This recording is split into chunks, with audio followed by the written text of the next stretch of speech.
The color scheme continues through the whole house. I like to have that kind of flow. And then you can really have fun with your accent colors and pieces.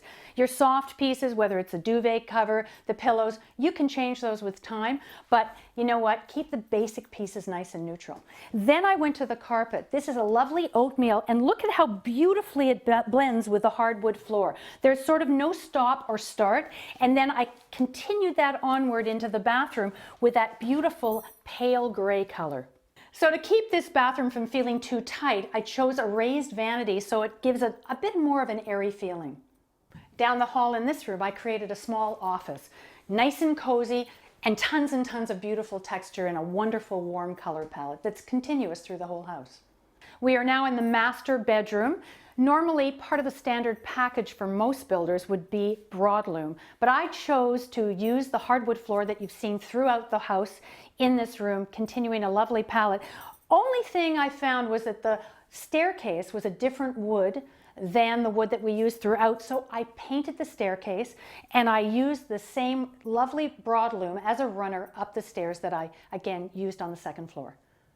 I continued the warm textural palette right into the master bedroom. You'll notice by the size of the beautiful headboard that's a centerpiece for your room, balanced so well with these big, chunky, gorgeous lamps. And then remember, deal with the scale of a room. You've got big, high ceilings, so make sure you can fill those spaces and your eye follows beautifully throughout. Beautiful space, Lisa. Thank you. So nice. Thank you. Okay, Vicki wants to ask you a question now. Vicki, what would you like to ask Lisa? I'd like to have some ideas on what I can do with my kitchen cupboards that are yellowing over time.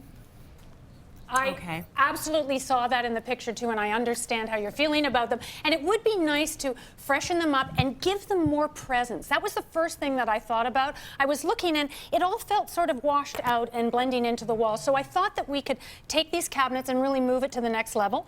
So looking at the cabinets, I think the first thing that I would probably do is remove that valance that runs along the top of the cabinet. My eye is going right to it, and it's not actually meeting the ceiling. It's not going anywhere. So I would take that off and clean up the line so we get a little bit more contemporary, newer looking feeling. Yeah, because sometimes you have nice features like crown molding. It's like, wow, I got crown molding. But if it doesn't serve a purpose in the room that it's in, it's almost like it's a negative. It's a tag on. It just looks like you stuck it on. So I think taking that off would be a great idea. Then I would take off all of the actual knobs on the kitchen cabinets. You've got one hole there. So what that is going to allow you is to actually put a straight bracket, perhaps with two holes, have something a little bit more balanced that works better, because often your eye ends up getting so busy just looking at the tag-ons. And then we're going to paint or stain, depending on, it's hard for me to tell looking at the finish on them.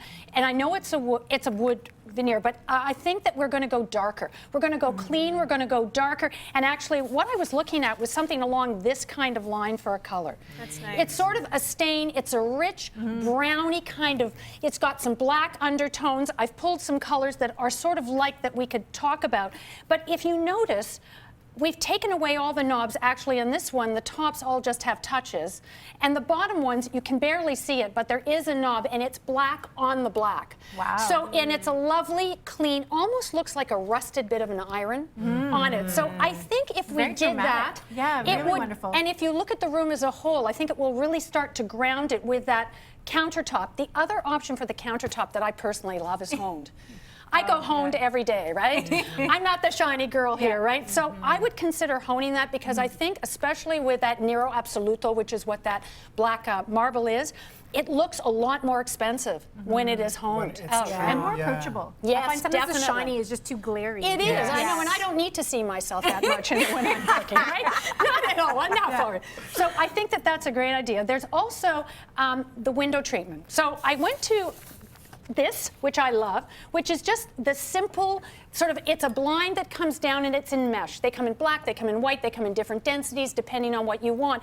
But I think your eye doesn't need to be drawn to just two little drapes on each side of that center point. I think if it was just cleaner, the whole line was simpler, it would just jump out at you and it would be beautiful, the kitchen, and it would give some real strength to the kitchen and the room as a whole, right? Yeah. That would be a major transformation. Wouldn't it? And, you know, I think it would be not really necessarily that expensive. I'll be right over, Vicki.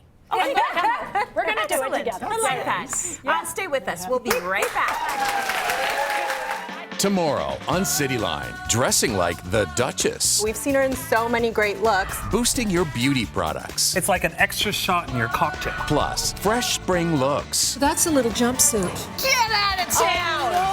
Don't miss tomorrow's Cityline.